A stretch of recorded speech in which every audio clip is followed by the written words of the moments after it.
Welcome to the African History Network show right here on 910 a.m. the Superstation, the future radio. I'm your host, Brother Michael Imhotep. It is Friday, July 30th, 2021, and we're live. Everybody's doing well today. Been a very, very busy day. I was on Roland Martin Unfiltered today for a little more than 2 hours. And had to get ready to do this show. So we have a jam-packed show today. On our Sunday show, I'll share a couple of excerpts from Roland Martin Unfiltered today. But Benjamin Crump, attorney Benjamin Crump, is in the news once again. Have you heard the story of Henrietta Lacks? Henrietta Lacks. Henrietta Lacks was an African-American woman in Baltimore, Maryland, who died of cervical cancer at the age of 31. And some people have seen the special from the movie from Oprah Winfrey about Henrietta Lacks. But Henrietta Lacks had cervical cancer, and a portion of her of her tumor was taken without her permission, and experiments were done with it, and medical breakthroughs were created from her cells. They're called HeLa cells. HeLa cells have been used to develop the first polio vaccines. They were launched into space to see how they operated in zero gravity. Numerous medical breakthroughs have been made from her cells, but her family has not been compensated. Her family, her descendants, have never been compensated. Well, attorney Benjamin Crump has taken up the fight for her family, and he's suing pharmaceutical companies for building wealth off of Henrietta Lacks' sales. So we'll discuss that. And then we got news today that Simone Biles is dropping out of the vault competition and the uneven bars competition that's supposed to take place on Sunday in the Olympics. So we'll give you an update on what's going on with Simone Biles as she continues to focus in on her mental health. Now, she posted on Instagram, on her Instagram account, and I follow her on Instagram as well as Facebook. She posted on her Instagram account today video of her trying to do different maneuvers and not being there, still suffering from the mental block, still not being there mentally. Simone Biles says she is still suffering the twisties on Friday, and said, quote, literally cannot tell up from down, literally cannot tell up from down, raising serious doubts about whether she will be able to compete in her individual events at the Tokyo Olympics. So there's a clip from the Today Show I'm going to share with you. We'll give you an update on what's going on with Simone Biles. There's also a piece from NBC News. What are the twisties? Simone Biles explains gymnastics struggle at Tokyo Games. Simone Biles explains gymnastics struggle at Tokyo Games. So we'll talk about that. And then my 10-week online course that I teach on Saturdays, 3 p.m. to 5 p.m., from the Civil War to the Civil Rights Movement and Black Power, 1865 to 1968. We'll discuss that. I'll give you a brief preview of what we cover in that online course. And class meets on Saturdays, okay? So that's a brand new online course that I'm teaching. And we deal with that 100-year period of history and what happened after slavery ended, okay? So we'll discuss that also. All right, now on the African History Network show, We focus on educating, empowering, and inspiring people of African descent throughout the diaspora and around the world, because right now it's corrects wrong behavior. What you do for yourself, what you do to yourself, and what you allow other people to do to you and get away with is based upon what you think about yourself. What you think about yourself is based upon what you have been taught about yourself. What you've been taught about yourself is based upon everything you've read, heard, and seen about yourself. When you control the radius of a man or woman's thoughts, you can control the circumference of his or her actions, because the mind can do or teach what it doesn't know. Now, we deal with a number of different topics here on the African History Network show, and I heard the promo from 9:10 a.m. Superstation, so I appreciate that, the promo that they're running, promoting my show. Definitely appreciate that. We deal with a number of different topics here on the African History Network show. We deal with current events in history and politics, education, economic empowerment, entrepreneurship, relationships, love, sex, health issues, and much, much more. Sign up for our email newsletter. Text the word Kemet, K-E-M-E-T, to 22828. To sign up for our email newsletter, text the word Kemet, K-E-M-E-T, to 22828. To sign up for our email newsletter. Also visit our website, AfricanHistoryNetwork.com, AfricanHistoryNetwork.com. All right. And if you like this type of information, you can support the African History Network, $ the AHN show through Cash App, $ the AHN show through Cash App, also through PayPal, paypal.me/the AHN show, paypal.me/the AHN show. This helps us keep doing the research and stay on the air 6 days a week, and finance the show. All right. So I'm going to jump in this first topic here. We're going to go to clip 1 in just a second. Jalen, or Ed, is Ed tonight. We'll go to clip 1 in just a minute here. So I want to look at the story here dealing with Benjamin Crump taking on the fight of the Henrietta Lacks family. Now, I first found out about the story of Henrietta Lacks back in about 2012 from Hidden Colors 2. And my friend Tony Browder was talking about Henrietta Lacks, and I did research on her. And I talk about Henrietta Lacks in the lecture series I do called Great African Women in History, the Mothers of Civilization. Great African Women in History, the Mothers of Civilization. Now, there's an article from thegrio.com. There's an article from thegrio.com about this story here. Also one from CBS Baltimore as well. Henrietta Lacks family hires Benjamin Crump to sue pharmaceutical companies for building wealth off her sales, off her sales. The family of Henrietta Lacks has hired famed civil rights attorney Benjamin Crump to pursue justice over the long-time unauthorized use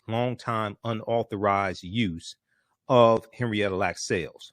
As previously reported by the Griot, Henrietta Lacks, she was a descendant of slaves. She was born in Roanoke, Virginia, on August 1st, 1920, as Loretta Pleasant. As a teenager, she gave birth to a child. She gave birth to a child fathered by her first cousin, David Day Lacks, who became her husband in 1941. In all, the couple had 5 children, one of whom was mentally ill, institutionalized, and later died. Now, she was from Virginia. Actually, she went to Johns Hopkins Hospital in Baltimore, but she was from Virginia. Now, during the birth of her 5th child in 1950 at Johns Hopkins Hospital, which treated African Americans, it was discovered that Henrietta Lacks had an aggressive form of cervical cancer. She died in 1951, but amazingly, her cells lived on. And what scientists found out is that her cells never died.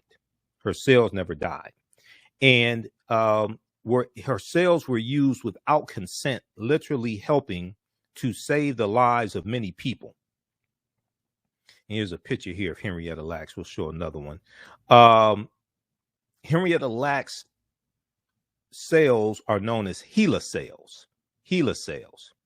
There was a concerted effort. Now, they were doing experiments on her cells for years, and there was a concerted effort to hide the fact that her cells were being utilized. And what the scientists found out is that her cells never died. They replicated.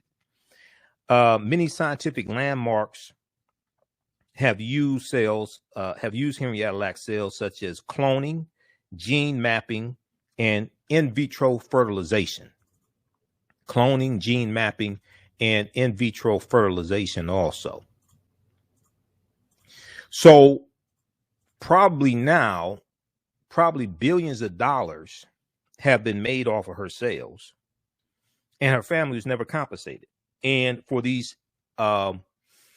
scientific breakthroughs, for these medical experiments, her family was not asked permission to use her cells. So Benjamin Crump is suing pharmaceutical companies on behalf of the Lacks family. Now, so her cells are called HeLa cells, H-E-L-A, HeLa cells. They took the first two letters of her first and last name to cover up who these cells were from. So they call them HeLa cells. Her cells were unusual because hers were the first ones found to grow outside of the body and not die within days as others had. In fact, Henrietta Lacks cells were able to reproduce an entire generation every 24 hours, according to reports. Now, cells taken from Henrietta Lacks helped lead to a multitude of medical treatments, but neither she nor her family gave consent. Her descendants now seek compensation from big pharmaceutical companies that profited from using HeLa cells in medical research. Lawrence Lacks Sr., the oldest surviving son of Henrietta Lacks, appeared at a press conference this week with attorney Benjamin Crump and spoke about representing the family, the Baltimore Sun reports. All right, we're going to go to clip one here from, this is from WMAR TV 2 News there in Baltimore. And this is an excerpt of that press conference. Let's go to this clip, Ed. Breonna Taylor and Trayvon Martin, those are the few families attorney Benjamin Crump has represented. Today he was in Baltimore discussing what he calls a potential landmark case. As WMAR 2 News' Kendall Green reports tonight, he's now representing the family of Henrietta Lacks, whose cancerous cells made pharmaceutical companies a fortune, the family says unjustly and unethically. Mistrust in the black community regarding medical treatment is a years-long issue the Henrietta Lacks case validates. Her family attorneys are looking to right a wrong that profited medical businesses billions. Say her name. Henrietta Lacks' cancerous cells went on to be the first human cells ever to be cloned, and since have been used to research vaccines, cancer treatment, and other advances in medicine. But it was all done without the family's consent or knowledge.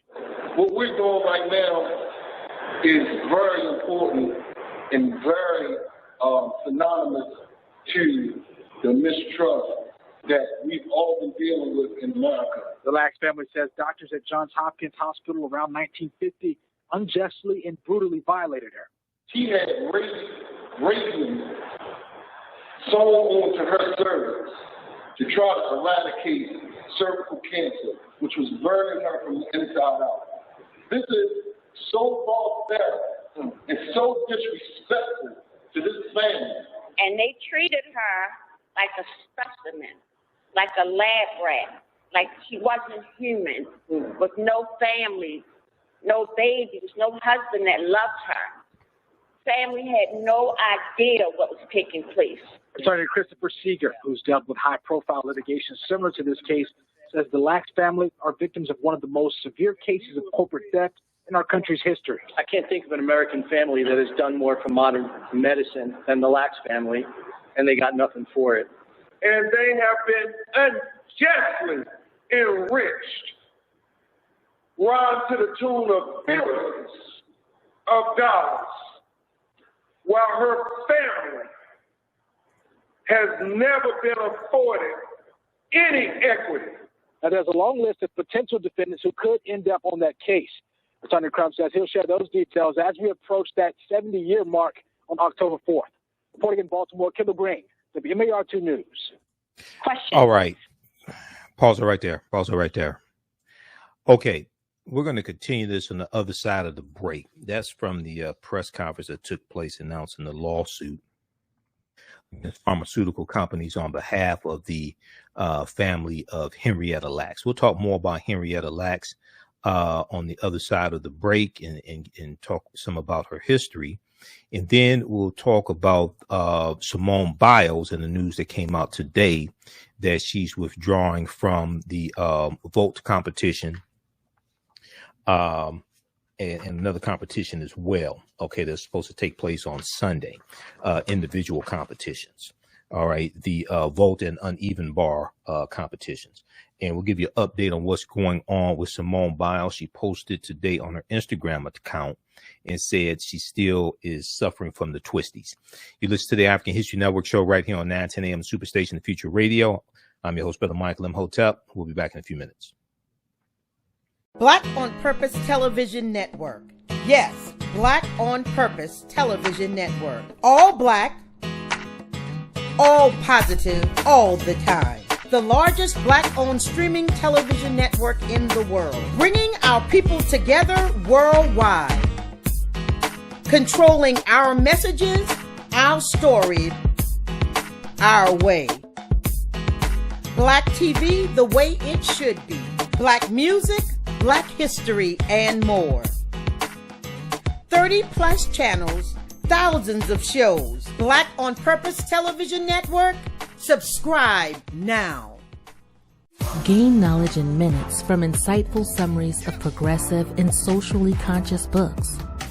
Blacklisted gives you access to curated content that'll satisfy your curiosity to learn and understand different perspectives. Empower yourself through inspirational and actionable ideas. It's easy to read or listen to on the go. Blacklisted. Empower yourself. Start your free trial today. We all know the cannabis industry is headed toward an uprise in the past decade. What happens when there is a brand that brings this uprise in a blow? The cannabis industry welcomes her uprise. Hustle her hemp. Delivering excellence with pride is her watchword, and how you choose to embrace it makes it a priority. From cultivating rich cannabis into exquisite and tastefully finished CBD products to delivery, Hustle Her Hemp leaves no stone unturned. Hustle Her Hemp's mission is to empower women of color by building business and creating legacies, uniting beauty, health, and business. We are a pure definition of how we want the CBD industry to become in the future.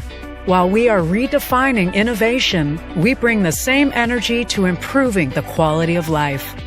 Hustle Her Hemp is the new uprise.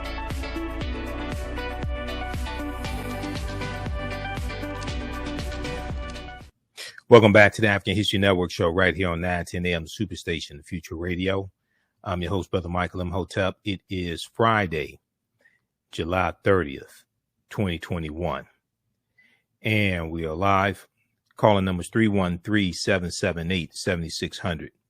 313-778-7600 is the call-in number if you have a quick question or comment.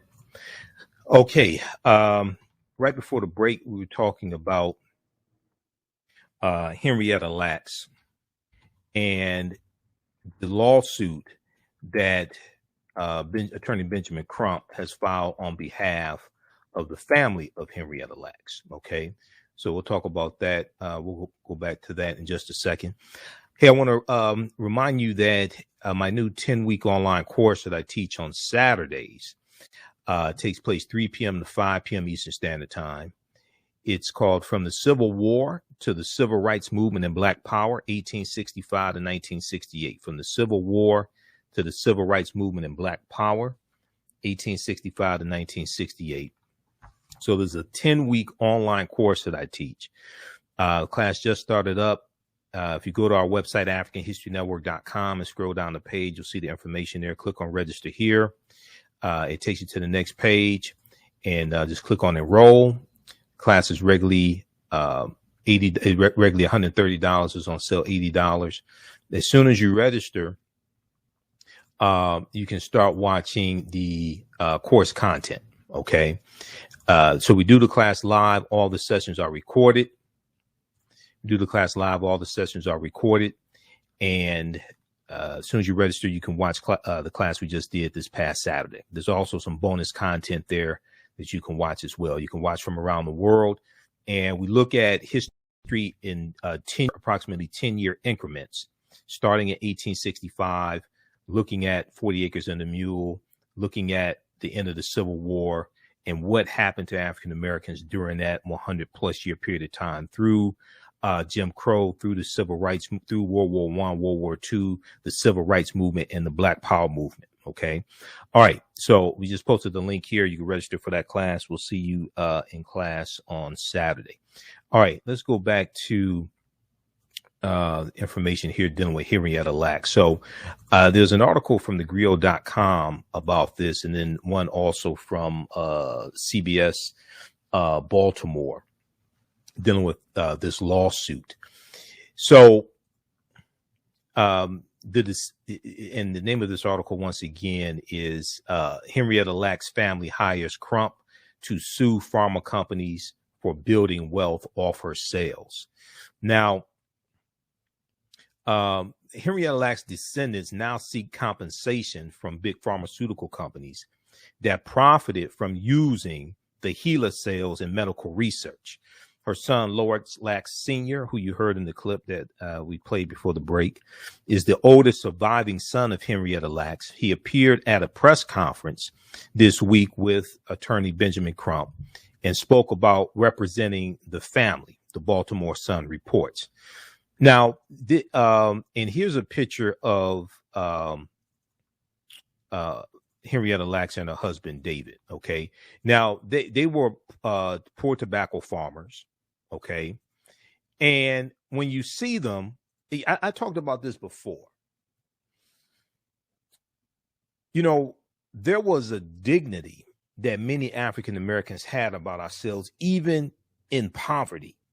There was still a dignity, because when you look at pictures of Henrietta Lacks, she looks like she could be on the cover of Jet magazine or Ebony magazine. If you saw Henrietta Lacks, like this picture here, the other picture, if you saw Henrietta Lacks on the cover of Jet magazine in 1950 next to Lena Horne or next to Dorothy Dandridge, you would think she belonged there.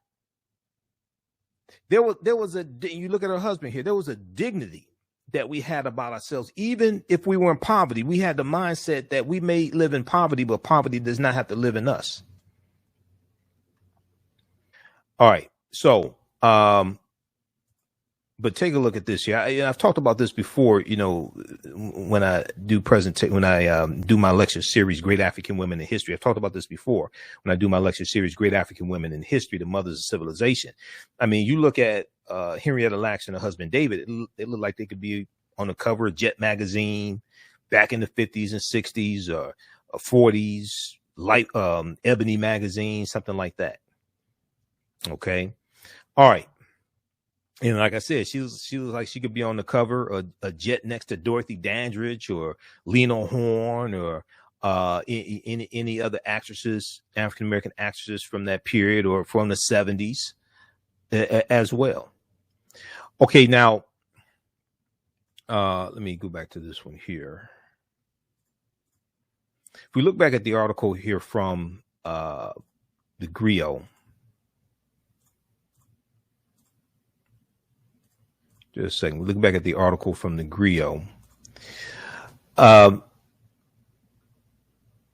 Christopher Seeger, who you heard in the clip that we just played, is one of the family's attorneys, Christopher Seeger.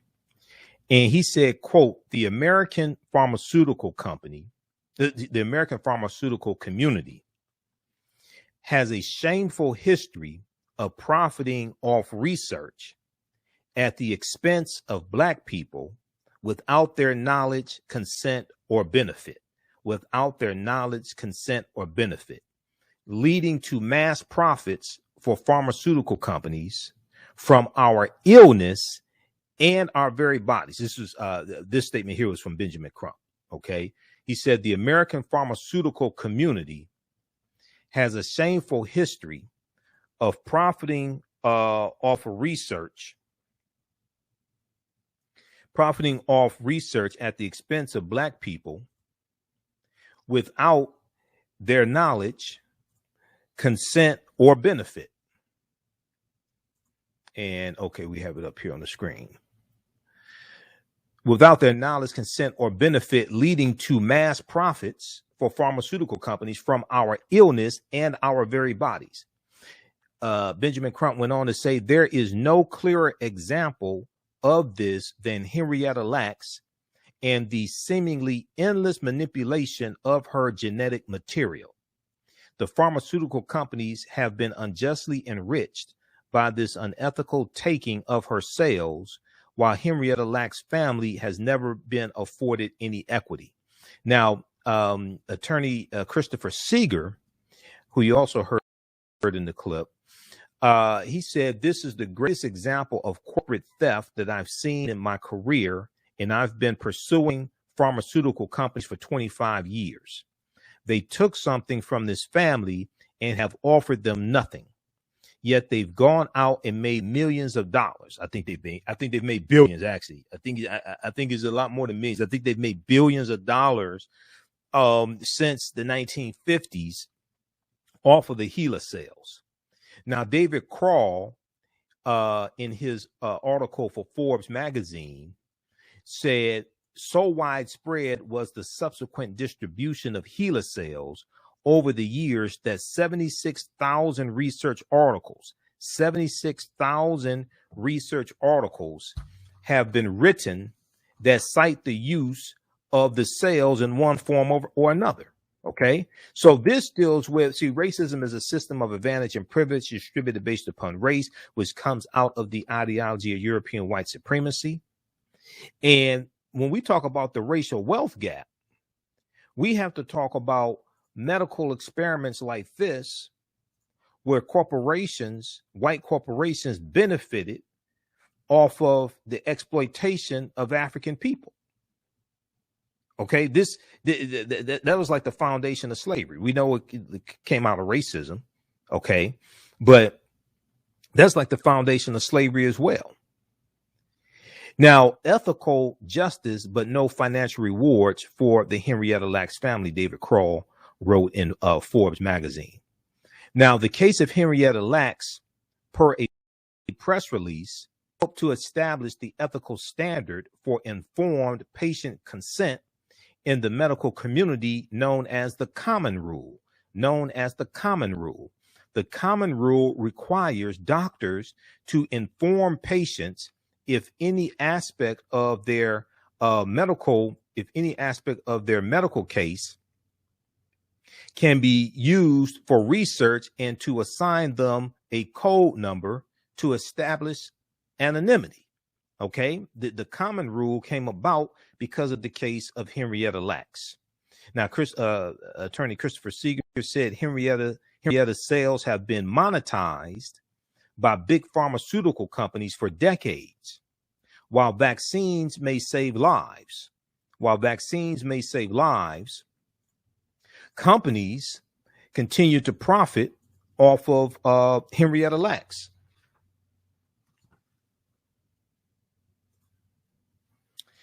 While vaccines save lives, these companies have profited from the ill-gotten genetic material of Miss Lacks taken without her permission. Is simply not right, and we intend to hold them accountable, he said. Now, attorneys Crump and Seeger intend to file the first lawsuits on October 4th, 2021, the day Henrietta Lacks passed away 70 years ago. And she was 31. She was 31 years old when she passed away and left 5 children behind. Now, Alan Wilkes, one of her grandsons, said, at what point does a person's property and sales belong to them?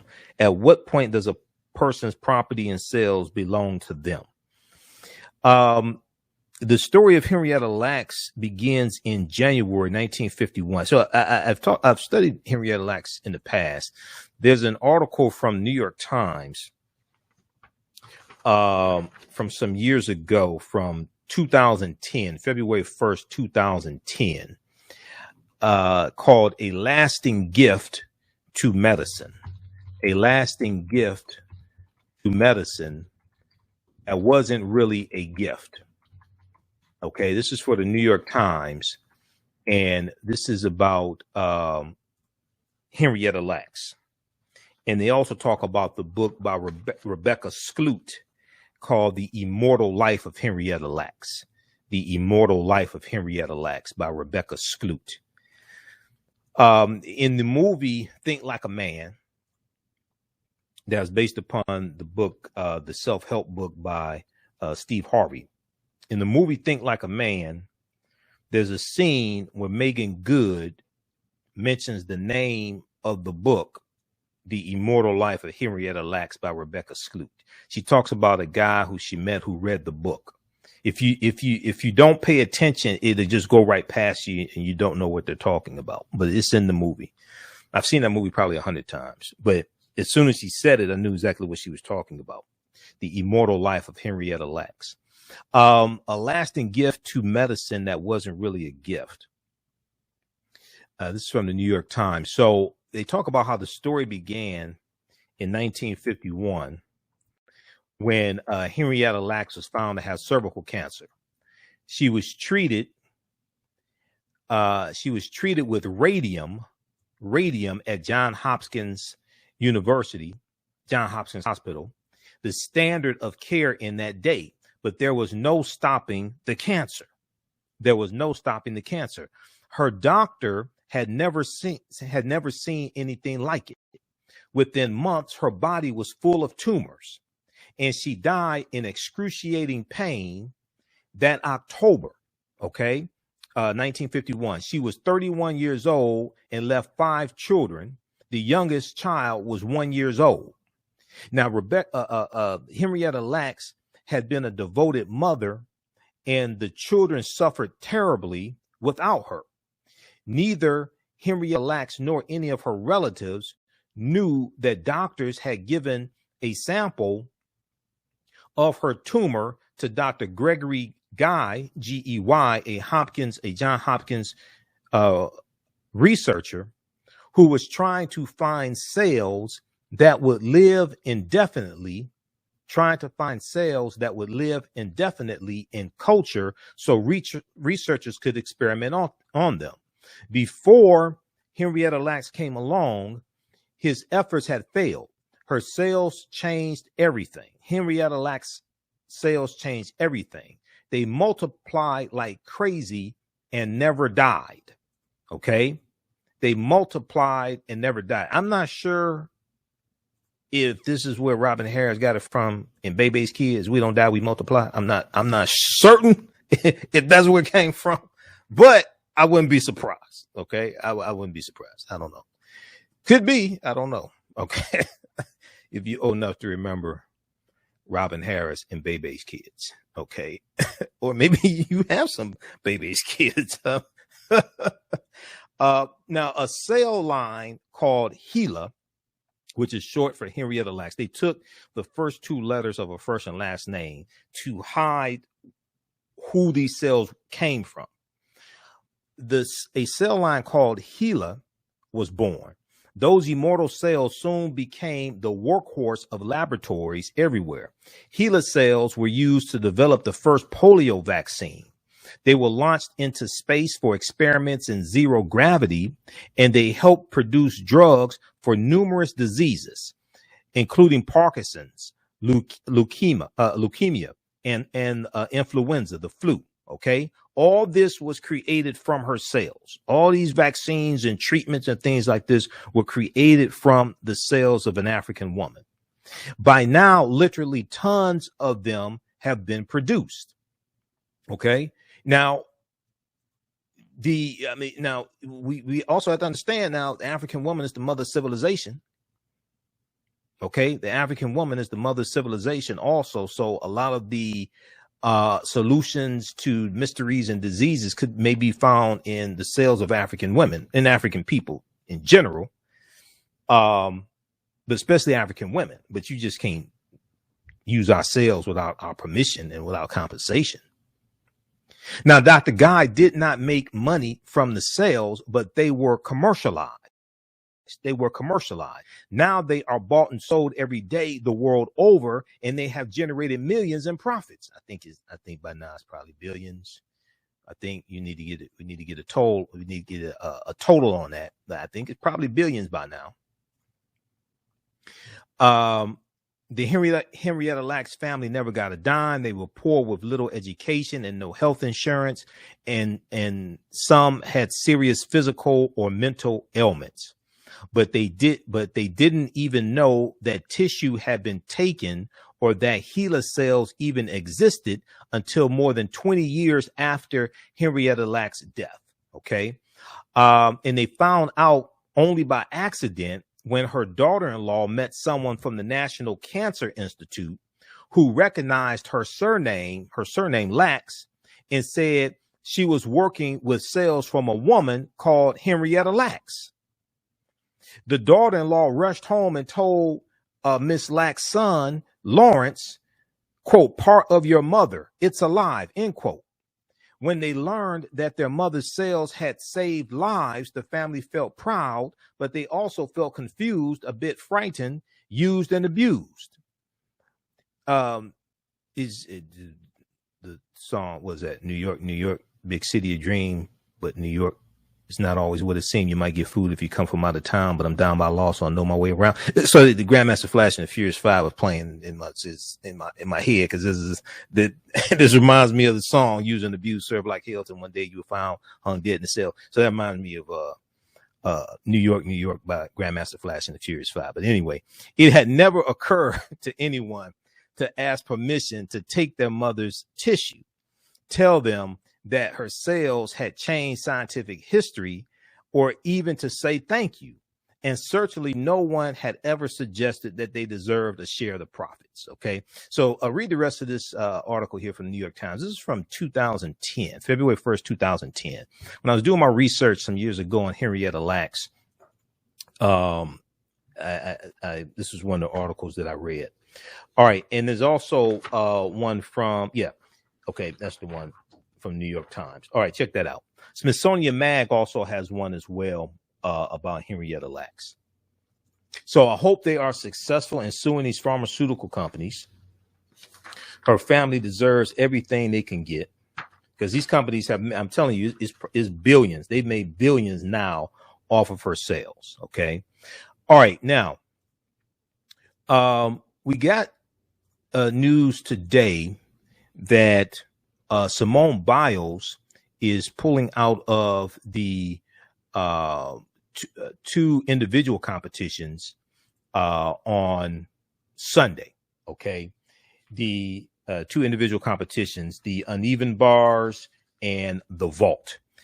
She still has the twisties, as it's called in gymnastics. She posted on an Instagram page today to give an update of what's going on with her also. And she said that, there's a couple articles, it was a few articles I was reading about her today. And, I'm concerned about her mental health. And we know that she is a survivor of sexual abuse from Dr. Larry Nassar. She's the only gymnast competing that is a survivor of his sexual abuse.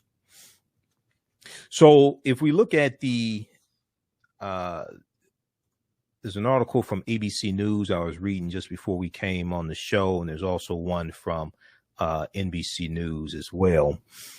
Simone Biles to sit out at least two individual competitions.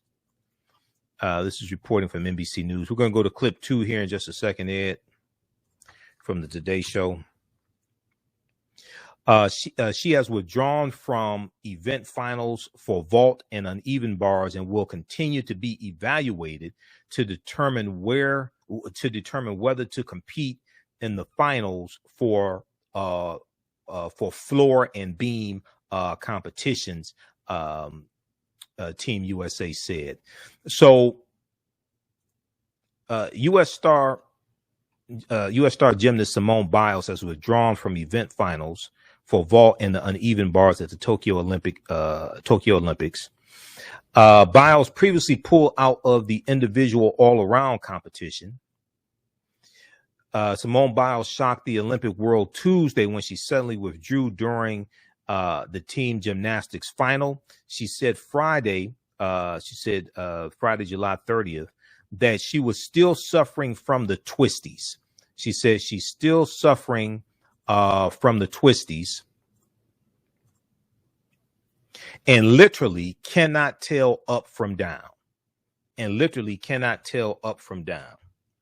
So she needs to take all the time. If she doesn't compete again in the 2020 Olympics, her health and her mental health and her physical well-being is more important than competing. And all these people that want to complain, comedian Michael Shea from Saturday Night Live, who really is not that funny, to tell you the truth. Personally, I think he lucked up being on Saturday Night Live. He's really not that funny. White men like Piers Morgan, and all these white conservatives that want to talk. She has more athletic ability than all of them combined. Many of them, the only sit-up they do each day is sitting up in the bed in the morning, and some of them can barely do that. Now, Simone Biles, who came into the games as the heavy favorite, has cited her mental health. Now, she's taking care of her mental health. A lot of these conservatives run their mouths. You crazy as hell. What are you doing about your mental health? She's taking time to take care of her mental health. What are you doing about yours?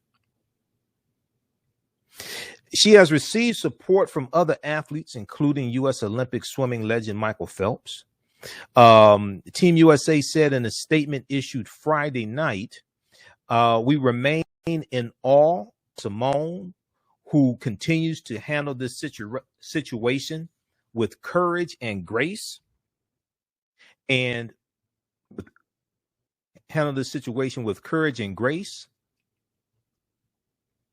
Just a second, lost my place here. Okay.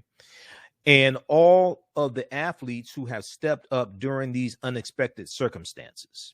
Okay. We remain in awe of Simone, who continues to handle this situation with courage and grace, and all of the athletes who have stepped up during these unexpected circumstances. Team USA said in a statement issued Friday night. Now, after Simone Biles withdrew from the individual all-around gymnastics final, American Sunny Lee won the gold medal. Congratulations to Sunny Lee as well, and the women's gymnastics team. They took silver in the team competition. Okay, all right. So check this out here from NBC News. Simone Biles to sit out at least 2 individual competitions. All right, I want to go to this clip here from to TheAHNShow. They gave an update on Simone Biles, and this is from they were talking about the twisties. Let's see here. They were talking about the twisties. What are the twisties in gymnastics? When Simone Biles said she realized she needed to withdraw from the team final after getting lost in the air. Many gymnasts recognized something called the twisties. Okay. And NBC's Stephanie Gosk talks to Simone Biles' former coach in Rio about the phenomenon. Let's go to this clip. Olympic stage, every flip and every spin is the result of a lifetime of training. Well-developed muscle memory that athletes like Simone Biles rely on as they hurtle through the air. Wow. Perfect. Biles often flawlessly performed some of the hardest skills in the world. So when she came up short on her vault Tuesday, the world took notice. Wow. And that was not what was planned. I was trying a 2.5, and I ended up doing a 1.5. Just got a little bit lost in the air, which is really unfortunate. fellow gymnasts immediately knew what happened. She got lost, and any gymnast knows we call it the twisties. The twisties is a common phenomenon when gymnasts are in midair and lose awareness of where they are in the skill, making it difficult to land safely. Amy Borman, who coached Biles for 12 years, including the 2016 Rio Olympics, says Biles has dealt with the twisties before. Every once in a while, she would form this block, and it usually had nothing to do with the gymnastics itself. It had to do with other things going on in her universe. For gymnasts, being off by just a fraction can have catastrophic consequences. Former Olympic gold medal gymnast Dominique Moceanu defended Biles' decision to withdraw from the final, tweeting a video of herself slipping and landing on her head during one Olympic routine when she was 13. But it's not just gymnasts who suffer from these kinds of mental blocks. They're known as the yips for other athletes. Whoa. It's when, just out of nowhere, an athlete suddenly can't do the basic fundamentals of their sport. To overcome the twisties, some gymnasts often go back to the basics, a process to trust again that can take time. Normally, when it would happen, we would go back to training and we would stop doing the skills that were making her feel like she was in the twisties. It is just spectacular. Biles now says she's taking it day by day. A champion making it clear her mental and physical health is more valuable than any medal. Simone's former coach also telling us it may take 2 days or 2 weeks for Biles to get comfortable with the skill again, so she didn't rule out Simone competing in a final here in Tokyo. One possibility is that she might switch out the problematic skill for something else, and maybe that gives her the confidence to come back, or she could just wake up tomorrow and be fine, that there's no real rhyme or reason to how she works through this, and it's entirely on Simone's timetable. Well, your comparison to the yips, I think, helps a lot of folks understand precisely what it is. If you know what the yips are, which I did not. That's a golf thing? Yeah. Well, it's a golf thing, and it's also a sport thing. So you have a mental block, and then you can't do something. The really scary thing here is that a mental block in this sport can lead to a catastrophic injury. Well, this also, she has the opportunity to do an individual apparatus. So maybe there's one apparatus like the vault that's potentially, making her feel unsure, but maybe there's another one that maybe she goes back and does the floor. Hoda, what do you think? I mean, this is fascinating, something that we really had never even considered before. Yeah, I mean, I was just learning about it through this. And, yeah, you do think, well, what are the events that don't take that much flipping around in the air? And you think about the uneven bars or maybe the beam. I mean, maybe it's one of those two. Her team wants her to compete. And it was interesting what Tarico said, that she has been practicing. So you never know what's going to happen. We still have several days for her to decide. So, I guess we'll wait and see what happens. All right. So that is from the Today Show. That is from Thursday, July 29th. Thursday, July 29th. What are the twisties in gymnastics?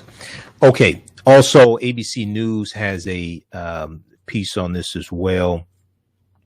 The story about Simone Biles pulling out of the two events on Sunday. So Simone Biles withdraws from vault, uneven bars, competitions. That is from ABC News as well. And we'll show you this one here. This piece from ABC News. Check out this one also. So I hope everything works out. Most importantly, I'm concerned about her well-being and her mental health, not whether or not she will compete or anything like that. That's secondary, because she has to be concerned about her life. And I know she's under a lot of stress with people in the media and idiots talking about her, making comments, all different types of things like this. Simone Biles withdraws from vault, uneven bars competitions. The gold medalist pulled out of the all-around earlier this week. This is from July 30th from ABC News. They have the statement in here from the USA Gymnastics also. Okay, so check this out.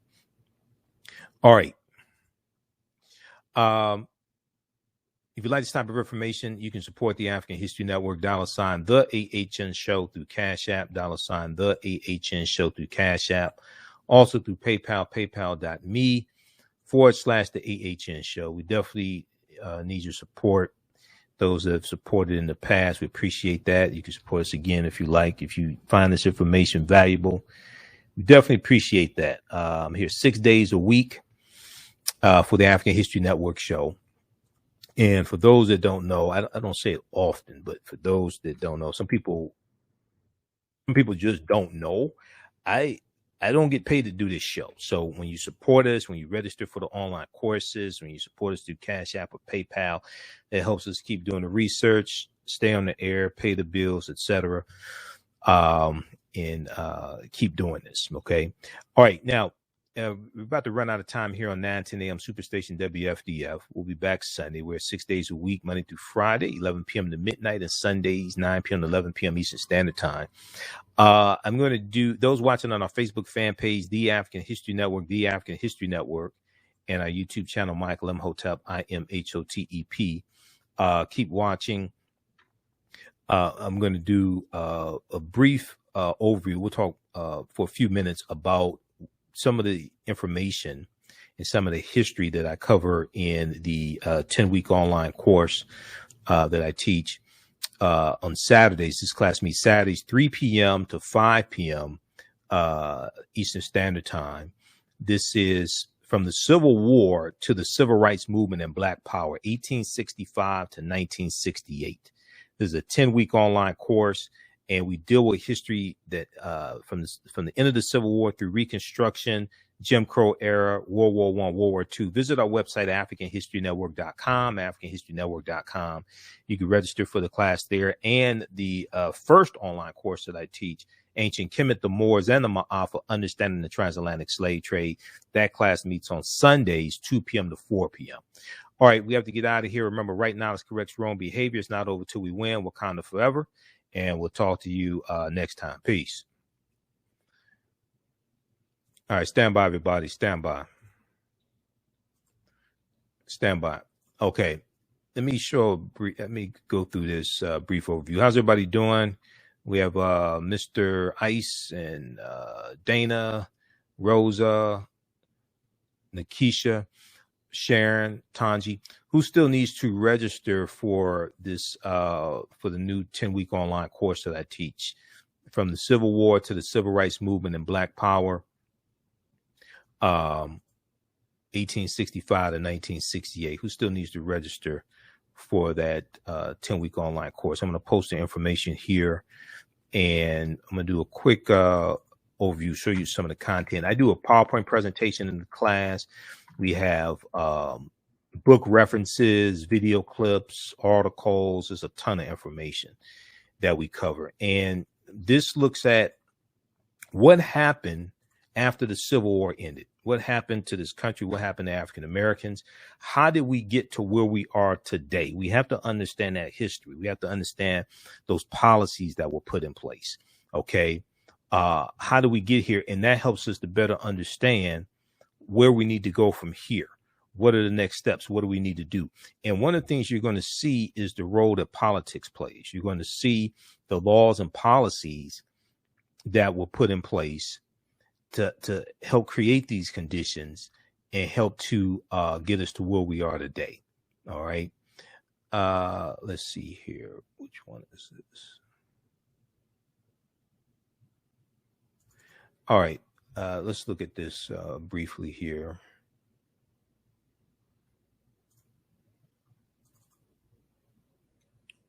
Let me pull this up. Okay. So these are some of the slides from the class. Just want to give you a brief overview because people ask questions about it.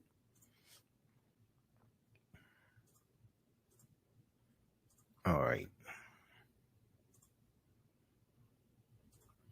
Let's look at this here. So when we look at Reconstruction era, 1865 to 1877, okay, so this is a period of time of great advancements for many African Americans. The Civil War ends April 9th, for all practical purposes, April 9th, 1865, when General Robert E. Lee surrenders to Ulysses S. Grant. We know April 14th, Lincoln is shot. He dies the next morning, 7:22 a.m. June 19th, 1865, Galveston, Texas, Major General Gordon Granger delivers General Order Number 3 to 250,000 enslaved Africans in Texas, and they're going throughout Texas, different areas, different cities. Even the next day, they're going delivering General Order Number 3, enforcing the Emancipation Proclamation. 13th Amendment ratified December 6, 1865. And the Reconstruction era is 1865 to 1877. For a 14-year period, the U.S. government took steps to try and integrate the nation's newly freed Black people into society. Between 1863 and 1877, the U.S. government undertook the task of integrating nearly 4 million formerly enslaved people into society after the Civil War bitterly divided the country over the issue of slavery. A white slave-holding South that had built its economy and culture on slave labor was now forced by its defeat in war that claimed 620,000 lives to change its economic, political, and social relations with African Americans. Okay, and History.com has a good, some good information there dealing with Reconstruction. All right, now the war. The Civil War destroyed the institution of slavery, ensured the survival of the Union, and set in motion economic and political changes that laid the foundation for the modern nation, wrote Eric Foner in his book Reconstruction, America's Unfinished Revolution, 1863 to 1877. During Reconstruction, the United States made its first attempt to build an egalitarian society on the ashes of slavery. So we talk about 40 acres and a mule, Special Field Order Number 15, and why that land was taken. I break down exactly what it was, because that land was not, it was one, it didn't apply to all former slaves. Two, it didn't apply to all the land in the South. It was 400,000 acres of confiscated coastal land in South Carolina, Florida, and Georgia. South Carolina, Florida, and Georgia. And that land was going to be actually it was going to be that the only inhabitants of that land were going to be African Americans, and it was going to be a nation within a nation, because we were going to govern ourselves. We were going to govern ourselves. So I go through and really break down what it was, because a lot of people misunderstand what it was. So we talk about Sarah Rector and the Black Freeman Indian Treaties of 1866. This ties into the history of Tulsa, Oklahoma, and Black Wall Street. And we deal with the Dawes Allotment Act of 1887, which redistributed 138 million acres of land. It was supposed to go to Native Americans and Black Indians, but 2/3 went to white people. We deal with massive land giveaways like the Homestead Act of 1862, which gave away about 245 million acres of land. African Americans were largely shut out of that. We deal with the Southern Homestead Act of Southern Homestead Act of 1866. We deal with the 3 Reconstruction Amendments: 13th Amendment, 14th Amendment, and 15th Amendment. The 15th Amendment is under attack now. 15th Amendment, 1965 Voting Rights Act, all that is under attack now. Okay. All that is under attack right now as written. And when we look at the 15th Amendment, so it's important to understand when we look at the Constitution, this is why it's important to read and understand the Constitution. Nowhere in the U.S. Constitution does it explicitly give anyone the right to vote. Nowhere in the U.S. Constitution does it explicitly give anyone the right to vote. Okay. 15th Amendment guarantees the right to vote, but nowhere in the U.S. Constitution does it explicitly give anyone the right to vote. And then we know the 19th Amendment that guaranteed the right to vote for white women. Okay. And then the 26th Amendment of 1971, which lowered the minimum voting age from 21 to 18. That language is based upon the 15th Amendment. So we deal with the 15th Amendment also, and the obstacles that were put in the way of the 15th Amendment. The 15th Amendment prohibits federal and state governments from placing restrictions on voting based on 3 criteria: race, color, and previous condition of servitude. The entire amendment is 2 sentences long. 15th Amendment, Section 1 says the right of citizens of the United States to vote shall not be denied or abridged by the United States or by any state on account of race, color, or previous condition of servitude. Section 2, the Congress shall have power to enforce this article by appropriate legislation. Okay. And then we deal with the 15th Amendment was ratified in 1870. And you're going to see obstacles put into the way of the 15th Amendment. Basically, they try to put obstacles in the way of it, these southern states, basically, as soon as it's ratified. One of the things that they're going to do is southern states are going to start passing laws making it illegal for people to vote who have felony convictions. This is when you're going to start seeing felony disenfranchisement taking place and stripping away people's voting rights if they have been convicted of a felony. All right. So during the Reconstruction era, many African Americans were elected to public office. There's going to be about 2,000 African American men elected to public office during the Reconstruction era. And even shortly after that, to public office during the 1880s, many African Americans were even elected to public office during the 1880s in the states that formerly had constituted the Confederate States of America. This was the Confederacy, the CSA, Confederate States of America. By the 1890s, however, efforts by several states to enact such measures as poll taxes, literacy tests, and grandfather clauses, in addition to widespread threats and violence, had completely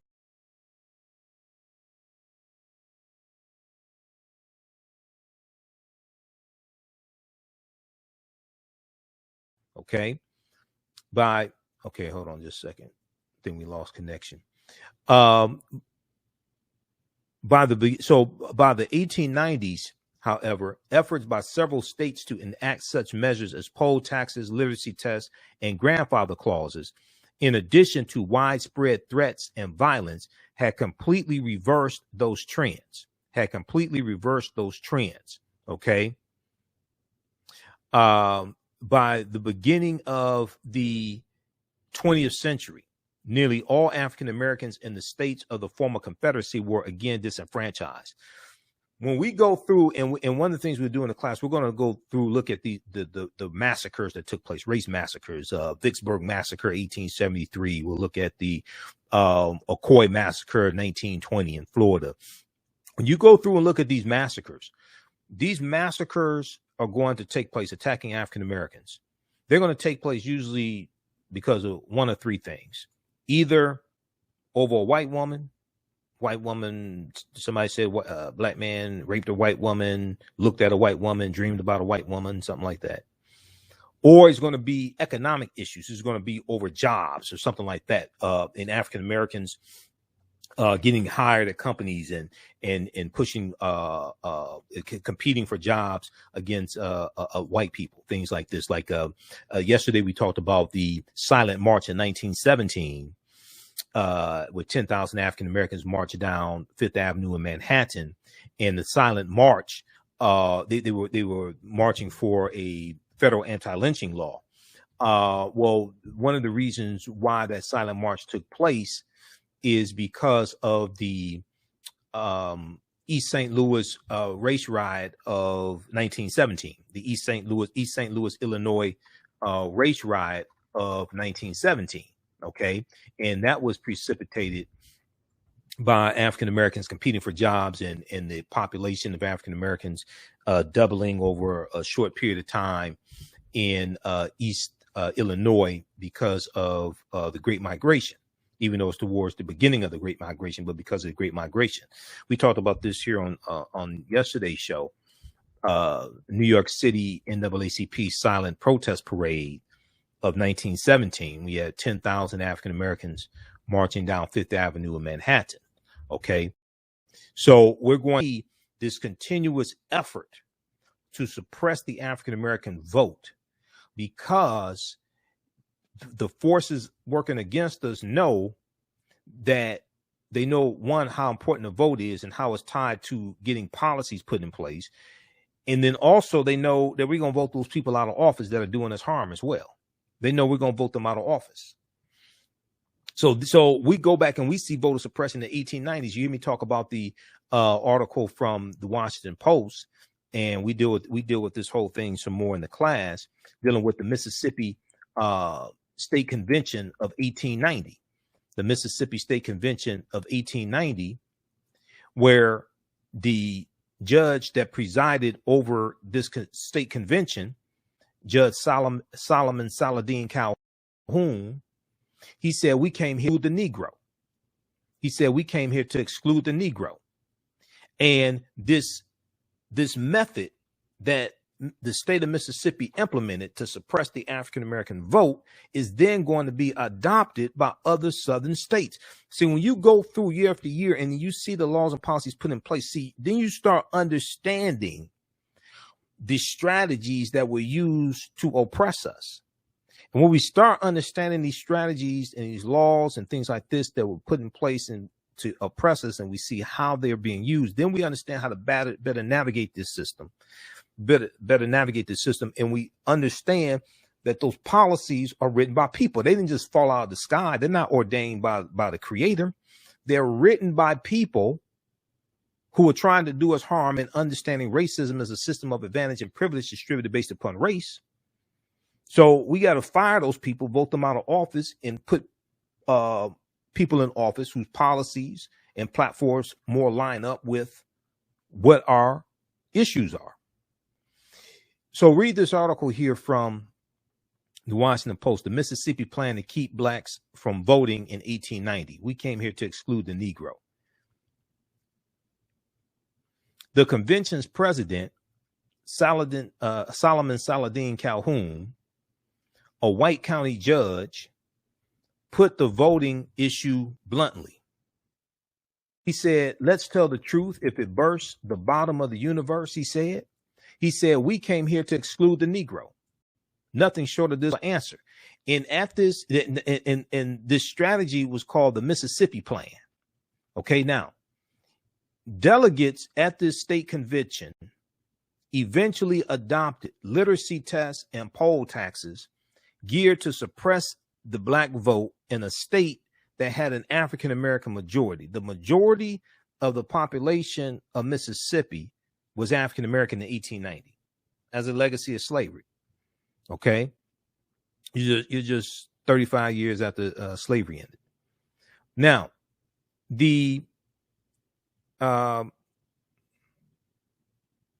or 25 years after slavery ended, I should say, 1865. The Mississippi Plan became the model throughout the South, part of a raft of racially oppressive Jim Crow laws that ended Reconstruction. The Mississippi Plan became the model throughout the South. And they instituted poll taxes and literacy tests at this convention, at this state convention. Okay, so check this out. So this directly ties into history, and we're still feeling, and because of laws like this, that's why you needed the 1965 Voting Rights Act. So we start seeing a chronology of history and how historical events don't happen in the vacuum. They are the culmination of a sequence of historical events. And we'll see how all these things are connected. Historical events, the chronology of these events, laws, policies, conditions, all this is connected. Poll taxes in federal elections were abolished by the 24th Amendment to the U.S. Constitution. Okay. And in 1966, the Supreme Court extended that ban to state and local elections. The Voting Rights Act of 1965 abolished prerequisites to registration and voting, and also allow for federal pre-clearance of changes in election laws in certain covered jurisdictions, including 9 mostly southern states. Then they talk about Shelby County versus Holder 2013, which struck down Section 5 of the Voting Rights Act that dealt with pre-clearance. So we talk about the Force Acts, also the 4 Force Acts, especially the Ku Klux Klan Act of 1871, and how President Ulysses S. Grant declared martial law in 9 counties in South Carolina to crack down on the Ku Klux Klan. That's the Ku Klux Klan Act of 1871. The Mississippi State Convention, all that stuff. We talk about the all-white primaries that took place like in Texas in 1914, the all-whight primaries, and the Texas State Constitution, the 1876. We look at the Louisiana State Constitution of 1898, the Louisiana State Constitution. And in these former Confederate states, they're putting these laws in their state constitutions to suppress the African American vote. After a white election official blocked a black man, Lonnie E. Smith, the right to vote in the 1940 Texas Democratic primary, the NAACP's Thurgood Marshall and William H. Hastie challenged the case all the way to the U.S. Supreme Court. In 1944, the U.S. Supreme Court ruled in Smith versus Allwright that the Texas white primary system was unconstitutional. Now, this is Thurgood Marshall winning a case against fighting against the Texas state constitution, okay, that sanctioned these all white primaries. And look at what's taking place in Texas right now. Texas, and see, the Republicans in the state of Texas, the reason why they're trying to pass these voter restriction bills is because Texas is 83.5% non-white. And Texas is becoming more and more non-white, and you have white Republicans trying to hold on to power. Texas is 83.5% non-white. And this is why you see what's taking place. Okay, then we deal with the Great Migration, 1915, 1970. We'll talk about the Jim Crow era, and we deal with Plessy versus Ferguson, 1896 U.S. Supreme Court case, the Grandfather Clause, 1898. Williams versus Mississippi, 1898 U.S. Supreme Court case that challenges the poll taxes and literacy tests in Mississippi. And the U.S. Supreme Court ruled that it was not unconstitutional to have these obstructions, to have these obstacles in the way of the 15th Amendment. Great Migration, where we saw 6 million African Americans migrating out of the South and up north and out west, which is totally going to change this country. This is from 1915 to 1970.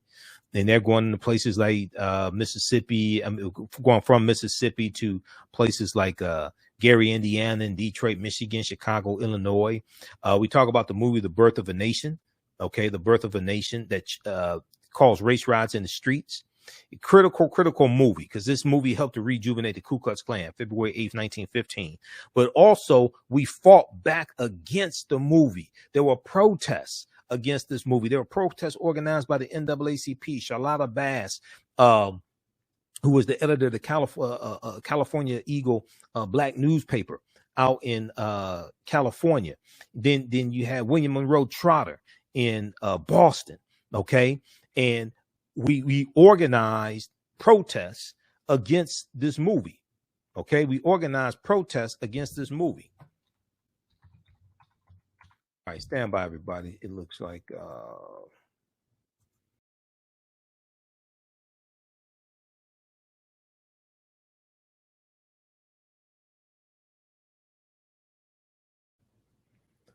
all right. All right, so we should be back. Okay, so the movie The Birth of a Nation calls race riots in the streets. The movie helped rejuvenate the Ku Klux Klan. The movie shows the Ku Klux Klan as heroes. And then we protested against the movie as well. The NAACP, people like Charlotta Bass, who was the editor of the California Eagle black newspaper. She led protests against the movie. William Monroe Trotter in Boston led protests against the movie. There's actually a documentary about William Monroe Trotter and his protests against the movie The Birth of a Nation. It's called Birth of a Movement. Birth of a Movement. It's about William Monroe Trotter, who was the editor of the Boston Guardian black newspaper also. And he led protests against this movie as well. We organized because we knew the movie was detrimental to our existence. We knew the movie was detrimental to our existence, and it showed all these negative stereotypical images of African Americans. So we protested against the movie The Birth of a Nation. We know we had Oscar Micheaux. We had a number of different African American directors. African Americans have been making our own movies since the movie The Birth of a Nation came out in 1915. We had about 150 production companies, some completely owned by African Americans, others partly owned by African Americans, and we were producing our own movies. Okay, and the most prolific producer was Oscar Micheaux, who from 1918 to 1948 he directed and produced 44 movies. Oscar Micheaux. Read Donald Bogle's book Blacks in American Films and Television, an Illustrated Encyclopedia. Donald Bogle is the father of black cinema. He's the godfather of black cinema. All right, how's everybody doing? How you all like this type of information?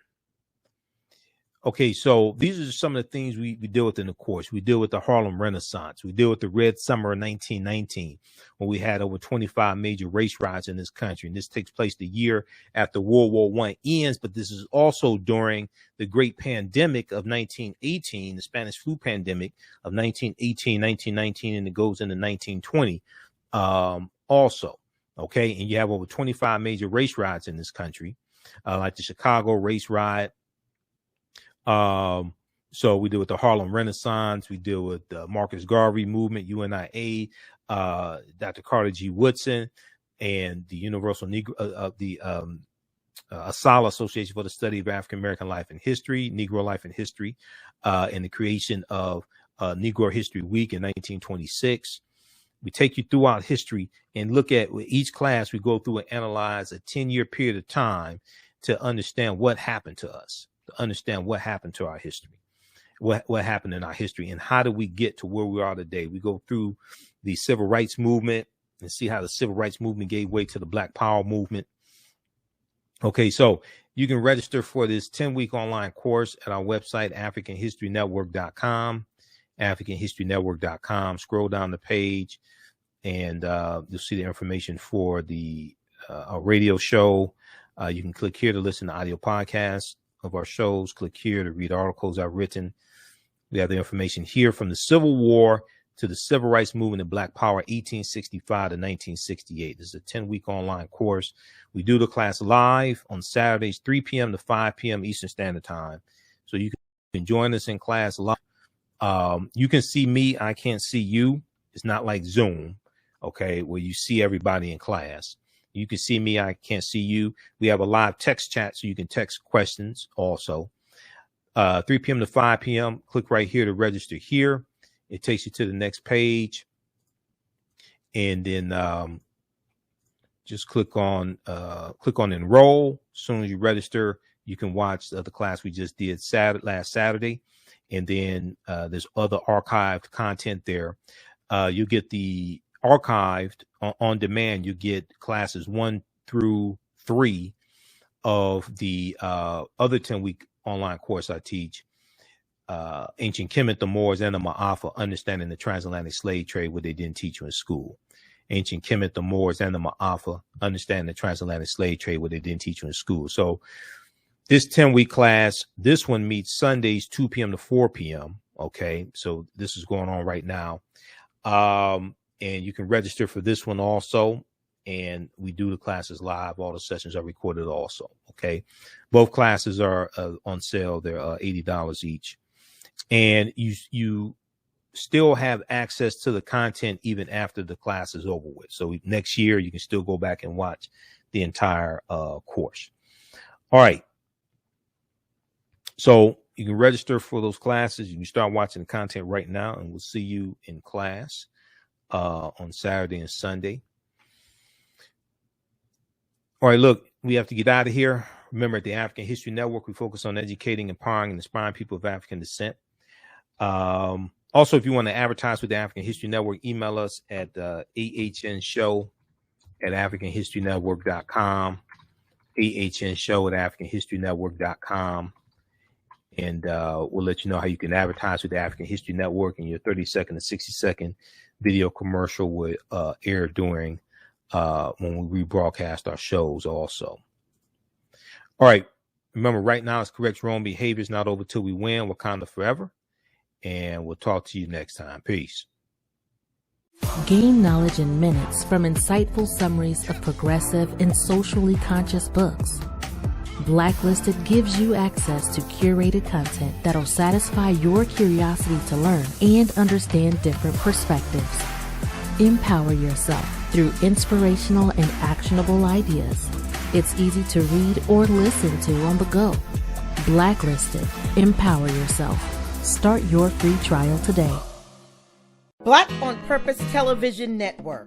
Yes, Black on Purpose Television Network. All black, all positive, all the time. The largest black-owned streaming television network in the world. Bringing our people together worldwide. Controlling our messages, our story, our way. Black TV the way it should be. Black music, Black history, and more. 30+ channels, thousands of shows. Black on Purpose Television Network. Subscribe now. Hi, I'm Joel Wilson, President and CEO of JCW Computer Consulting LLC, a technology implementation firm with over 20 years of satisfying customers. We offer a full spectrum of industry top-tier branded services.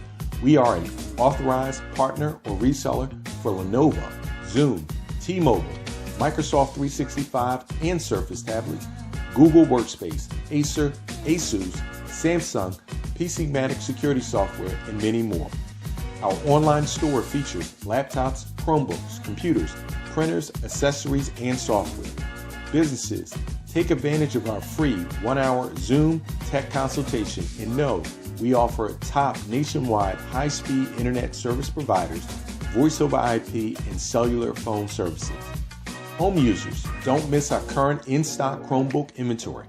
Please visit us at jcwcc.com or call 215-879-6701.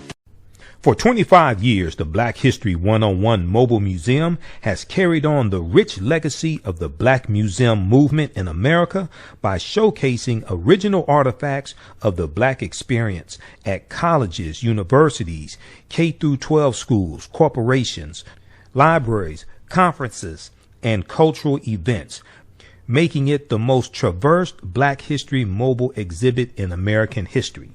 Dr. Khalid El Hakim is the founder of the Black History 101 Mobile Museum, and he is a highly sought-after public speaker on topics of Black history, social studies, education, museum studies, hip-hop, and race relations.